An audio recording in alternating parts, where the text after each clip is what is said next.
اسی طرح اوابین، تحیت الوضو، تحیت المسجد، اشراق، تہجد وغیرہ، ان کو الفاظ اور وقت کے ساتھ نیت میں متعین کرنا قرآن و حدیث میں ضروری ہے یا نہیں؟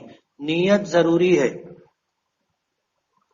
امام بخاری رحمۃ اللہ علیہ نے اپنی کتاب بخاری شریف میں باب و بدء الوحی میں سب سے پہلی حدیث ذکر کی، انما الاعمال بالنیات، تمام اعمال کا دار و مدار نیتوں پر ہے۔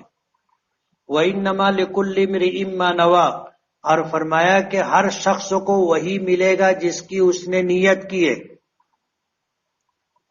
اس لیے نیت کرنا ضروری ہے۔ ایک ہوتی ہے بھلے کاموں کی نیت، ایک ہوتی ہے برے کاموں کی نیت، اور ایک عمل ہوتا ہے بے نیت والا۔ جیسے ہم لوگ آ کر کے وضو کیے، وضو میں کتنے لوگوں نے نیت کی تھی کہ میں وضو کر رہا ہوں اس لیے تاکہ مجھے پاکی حاصل ہو جائے۔ ابھی عشاء کے لیے ہم نے وضو کیا نا، کتنے لوگوں نے نیت کی تھی؟ ہاتھ اٹھانا۔ کچھ لوگوں نے نیت کی، باقی سب لوگوں نے نیت نہیں کی۔ یہ بے نیتی ہے۔ جن لوگوں نے نیت کی ہے ان کو وضو کرنے کا ثواب ملے گا، اور حدیث پاک میں آتا ہے کہ نیت کرنے کی وجہ سے وضو میں جو پانی استعمال ہوتا ہے وہ جسم کے اعضاء سے گناہ کے آخری قطرے کو لے کر کے جدا ہوتا ہے، گناہ کے آخری گناہ کو لے کر کے آخری قطرہ ٹپکتا ہے۔ لیکن یہ اجر ان کو ملے گا جنہوں نے نیت کی تھی۔ تو ایک تو یہ ہے کہ آدمی نیت کرے، اور ایک یہ ہے کہ نیت نہ کرے۔ کچھ چیزیں ایسی ہیں جو نیت نہ کرنے کے بعد بھی ہو جاتی ہیں، جیسے وضو ہے، غسل ہے، بغیر نیت کے بھی وضو ہو جائے گا، بغیر نیت کے بھی غسل ہو جائے گا۔ لیکن نماز ہے، روزہ ہے، زکوٰۃ ہے، حج ہے، اس کے لیے نیت ضروری ہے، نیت ضروری ہے۔ اور نیت کریں گے تو جو اجر و ثواب اس پر متعین ہے وہ ملے گا، نیت نہیں کریں گے تو ثواب نہیں ملے گا۔ ایک اختلافی مسئلہ ہے۔ تو نیت کے بغیر نماز، روزہ، زکوٰۃ، حج نہیں ہے۔ نیت کس چیز کو کہتے ہیں؟ نیت کہتے ہیں دل کے ارادے کو۔ آپ کے دل میں یہ ہونا چاہیے کہ میں عشاء کی فرض نماز پڑھ رہا ہوں، میں سنت پڑھ رہا ہوں، میں 3 رکعت واجب پڑھ رہا ہوں۔ یہ تعین ضروری ہے۔ زبان سے کہنا ضروری نہیں ہے، لیکن اگر زبان سے کہہ لے تو اچھا ہے۔ کیا حافظ قرآن حافظے کے لیے ایک نشست میں پورا قرآن شریف سنانا لازمی ہے؟ لازمی نہیں ہے۔ ہر شخص کی یادداشت اور قوت حافظہ اتنا اچھا نہیں ہوتا کہ وہ پورا قرآن پاک ایک نشست میں سنائے۔ نیچے لکھتے ہیں کہ ہمارے مدرسے میں تکمیل کے لیے یعنی سند حاصل کرنے کے لیے ایک نشست میں پورا قرآن پاک سنانا ضروری قرار دیا گیا ہے۔ یہ حافظہ مضبوط رہے، قرآن پاک یاد رہے، اس کے لیے شرعاً ضروری نہیں۔ ایک مسجد میں فجر کی نماز کے بعد امام صاحب روزانہ پابندی سے جہری دعا کرتے ہیں، جس کی وجہ سے وہ افراد جن کی نماز رہ گئی ہے ان کو نماز میں کافی خلل واقع ہوتا ہے۔ خود میرے ساتھ بھی ایسا واقعہ ہوا۔ ہم نے سنا ہے کہ امام صاحب کو اکثر سری دعا کرنی چاہیے، جبکہ امام صاحب پابندی سے روزانہ جہرن دعا کرتے ہیں۔ یہ امام کی ثواب دید پر ہے۔ فجر کی نماز میں امام گھوم کر کے بیٹھتا ہے، برابر۔ تو اگر امام نے دیکھا کہ لوگوں کی رکعتیں چھوٹ گئی اور تسبیحات مکمل کرنے تک لوگوں کی نماز مکمل نہیں ہوئی، کوئی کھڑا ہی ہے، تو پھر دعا سے جہرن دعا سے اگر اس کی نماز میں خلل ہوتا ہو تو سری دعا کرنا چاہیے، اور اگر لوگوں کی نمازیں مکمل ہو گئی تو امام جہری دعا کر سکتا ہے، اور جہری دعا کرتے رہنا چاہیے۔ مصلیوں کو دعا مانگنا آ جاتا ہے، ڈھنگ آ جاتا ہے، دعائیں بھی یاد ہو جاتی ہیں۔ 24 نومبر بروز بدھ کو میرے یہاں لڑکی پیدا ہوئے، نام تجویز کرنے کی گزارش ہے۔ عائشہ ہے، فاطمہ ہے، زینب ہے، مریم ہے، ماریہ ہے، حبیبہ ہے، میمونہ ہے، اسما ہے، طاہرہ ہے، حمیرہ ہے، جو نام اچھا لگے آپ رکھو۔ حجامہ کس کس تاریخ کو کرنا سنت ہے؟ الگ الگ بیماریوں میں الگ الگ تاریخ میں کیا جاتا ہے۔ نبی کریم صلی اللہ علیہ وسلم کے سر میں درد رہتا تھا تو چاند کی ڈھلتی تاریخوں میں 17 اور 19 کو آپ نے حجامہ اور پشنا لگوایا تھا۔ کیا آپ کو حضور کی زیارت ہوئی ہے؟ ہاں الحمدللہ بارہا ہوئی ہے۔ زید کے ماموں نے زید کی امی یعنی ان کی بہن کو حصہ نہیں دیا تو کیا زید ان کے ماموں کے وہاں کھانا کھا سکتا ہے یا نہیں؟ اور اگر دعوت آئے تو کیا کریں؟ کسی شخص کے انتقال کے بعد جو ترکہ ہوتا ہے وہ ان کے تمام وارثوں کے درمیان مشترک ہوتا ہے۔ اس میں اگر کوئی تصرف کرنا ہو تو تصرف کرنے والا دوسرے وارثین سے اجازت لے کہ یہ جو میرے پاس ہے یہ سب کا ہے، اب اس میں جو ہے میں دعوت دے رہا ہوں تو میں سب سے پوچھ لے کہ میں دعوت دوں یا نہیں دوں۔ اگر اس نے پوچھ لیا سب نے اجازت دے دی ہے تو وہ مشترکہ سرمایہ سے دعوت کی جائے تو کھانا جائز ہے۔ اور جن خاندانوں میں وارثین سے اجازت نہیں لی گئی اور ان کے مطالبے پر بھی ان کو جو ہے ان کا حصہ نہیں دیا جا رہا ہے تو ایسے لوگوں کے یہاں دعوت آئے تو کھانا جائز نہیں ہے۔ میں نے شاید 2-3 جمعہ پہلے یہ بات کہی تھی تو گاؤں میں بڑی ہلچل تھی، لیکن یہ شریعت کی بات ہے۔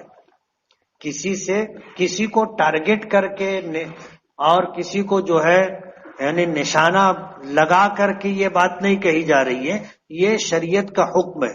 جیسے ہمارے ہاں کہتے ہیں نا کہ کسی کا مال اس کی اجازت کے بغیر استعمال کرنا جائز نہیں، کسی کا مال اس کی اجازت کے بغیر کھانا بولو نا جائز نہیں ہے۔ اب جو مشترکہ سرمایہ ہے ایک وارث اس میں سے قابض ہے، وہ لوگوں کو دعوت دے رہا ہے، دیگر بھائی بہنوں کو حصہ نہیں دیا ہے اور ان سے اجازت بھی نہیں لی رہی ہے کہ میں 100 پائلی پکا رہا ہوں، سب کو دعوت دے رہا ہوں، تم لوگ اجازت دو، پوچھا بھی نہیں ہے تو ایسی جگہ کھانا جائز نہیں ہے۔ زیادہ فضیلت والا استغفار بتائیے۔ استغفر اللہ العظیم الذی لا الہ الا هو الحی القیوم واتوب الیہ۔ اگر کسی لڑکی کو یا اس کے گھر والوں کو داغ ہو تو وہاں نکاح کر سکتے ہیں۔ آج کل لوگ داغ والی لڑکی سے شادی نہیں کرتے، شریعت میں اس کی کوئی ممانعت نہیں ہے۔ شریعت میں ممانعت ہے جذام کے متعلق۔ جذام اس بیماری کو کہتے ہیں جس میں انگلیاں جھڑ جاتی ہیں، اور داغ جو ہے یہ برس ہے، سفید داغ۔ شرن کوئی حرج نہیں ہے، نکاح کر سکتے ہیں۔ ہمیں پتا ہے کہ ہم ناپاک ہیں، اس کے بعد بھی نماز پڑھ لیے تو مسجد میں تو کیا ہوگا؟ یہ بہت بڑا گناہ ہے، گناہ کبیرہ ہے کہ جان بوجھ کر بغیر وضو کے نماز پڑھنا، اور غسل کی حاجت تھی بغیر غسل کیے جان بوجھ کر کے نماز پڑھنا، ایمان کے سلب ہو جانے کا خطرہ ہے۔ اگر دعائے قنوت یاد نہ ہو تو وتر میں کیا پڑھے؟ پہلے تو دعائے قنوت یاد کرے۔ ظاہر بات تو چھوٹی سی چند سطروں کی دعا ہے، کوئی پورا قرآن پاک یاد کرنے والی بات نہیں۔ دعائے قنوت یاد کرے، اور جب تک یاد نہ ہو جائے 3 مرتبہ سبحان ربی العظیم یا سبحان ربی الاعلی پڑھ لے۔ اسلام میں عورت کا نوکری کرنا کیسا ہے؟ جائز ہے۔ شریعت کی پابندی، پردے کے اہتمام کے ساتھ عورت نوکری کر سکتی ہے۔ نماز میں رکعت کا خیال نہیں رہتا تو نماز کیسے پوری کرے؟ اگر پہلی مرتبہ رکعتوں کی تعداد میں شک ہوا ہے تو نماز توڑ دے، پھر شروع سے پڑھے۔ اور اگر بار بار شک ہوتا ہے، شک کی عادت ہو گئی ہے، اب نماز میں شک ہو گیا تو تحری کریں گے۔ تحری کا مطلب یہ کہ غور کریں گے، یاد کریں گے کہ کتنی رکعت ہوئی، پہلی رکعت میں ایک کھاتے کا حساب ہوا تھا، دوسری میں مارکیٹ کا حساب ہوا تھا، تو 2 ہی رکعت ہوئی ہے. یاد کریں، اور یاد کرنے میں جو گمان ہو جائے کہ ہاں 2 رکعت ہوئی ہے تو اس پر عمل کر لیں. کالج میں لیکچر کے دوران اگر نماز کا وقت ہو جائے تو کیا کریں؟ نماز کے وقت میں کافی گنجائش ہوتی ہے، لیکچر پورا ہو جائے تو نماز پڑھ لیں. ایک شخص کی عمر 70 سال ہے، مسجد میں گرم پانی ہونے کے باوجود تیمم کرتا ہے، کیا اس کا وضو ہوگا نہیں ہوگا؟ اگر گرم پانی کا انتظام ہے یا گرم پانی کا انتظام ہو سکتا ہے تو اس کو وضو کرنا چاہیے، تیمم کرنے سے وضو نہیں ہوگا.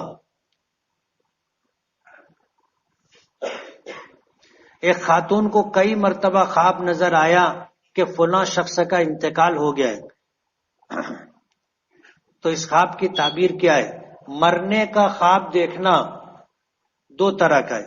اگر اس کے مرنے کے اوپر لوگ رو رہے ہیں تو یہ خواب اچھا نہیں، یہ بے دینی اور بددینی کی علامت ہے. اور کسی کا انتقال ہو گیا لیکن لوگ رو نہیں رہے ہیں تو یہ اچھے ہونے کی علامت ہے کہ یہ آدمی دیندار تھا جس کا انتقال ہوا.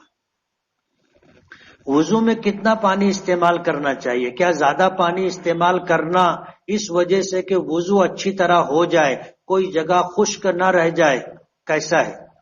اعضائے وضو میں اعضائے وضو کو 1 مرتبہ دھونا فرض، 3 مرتبہ دھونا سنت، اور پورے سر پر 1 مرتبہ مسح کرنا سنت ہے. اس میں کم سے کم پانی استعمال کرنا چاہیے. نبی کریم صلی اللہ علیہ وسلم 1 مد یعنی تقریباً 1.25 لیٹر پانی میں وضو کر لیتے تھے، تو ہم کو بھی کم سے کم پانی استعمال کرنا چاہیے. بلا ضرورت زیادہ پانی استعمال کرنا مکروہ ہے. بنا ٹوپی کے نماز پڑھنا کیسا ہے؟ مکروہ ہے. نبی کریم صلی اللہ علیہ وسلم نے سوائے احرام کی حالت کے کبھی ننگے سر آپ نے نماز نہیں پڑھی. 11ویں کے نیاز کی کیا حقیقت ہے؟ نیاز کا کھانا کھلانا کیسا ہے؟ قرآن کریم میں آتا ہے کہ اللہ کے علاوہ اگر کسی اور کے نام پر کوئی کام کیا جاوے، کوئی کھانا پکا کر کھلایا جائے، نیاز کی جائے، تو یہ غیر اللہ کے نام پر ہے، نہیں کھانا چاہیے. گھر سے وضو کر کے آنے کی کیا فضیلت ہے؟ قدم قدم پر اجر و ثواب ملے گا. قرض حسنہ کی نیت سے پیسہ خرچ کرنا ہے، کن کاموں میں خرچ کریں؟ یہ قرض حسنہ خرچ کرنے کو نہیں کہتے. قرض حسنہ کسی ضرورت مند کو قرض کے نام پر رقم دینا اور واپس نہ لینے کی نیت کرنا، یعنی تقاضا نہیں کریں گے، جب اس کو بنے گا جب دے گا، اس کو قرض حسنہ کہتے ہیں. جم خانہ اگر حرام سے بنا ہوا ہے اور فی الحال اس جم خانے کے اوپری منزل پر جوئے کا کاروبار چل رہا ہو تو جم خانے میں ورزش کے لیے جا سکتے ہیں یا نہیں؟ نہیں جانا چاہیے. جب اپنے کو پتا ہے کہ اس میں ناجائز پیسہ استعمال ہوا ہے نہیں جانا چاہیے. دوسرا جم خانہ دیکھو نا، بہت صحیح. حضور کے دادا کا نام عبد المطلب اور چاچا کا نام ابو طالب، والد کا نام عبداللہ تھا. یہ لوگ مسلمان نہیں تھے تو ان کے نام مسلمانوں جیسے کیوں ہیں؟ زمانے جاہلیت میں بھی لوگ ایسے نام رکھتے تھے، اور کیوں رکھتے تھے کہ یہ حضرت ابراہیم علیہ الصلاۃ والسلام کی اولاد میں سے تھے، اس لیے رکھتے تھے. ہمارے نبی نے جب سارے نبیوں کی امامت کی تھی تو کون سی سورت پڑھی تھی؟ قرآن و حدیث میں یہ تفصیل نہیں ملتی.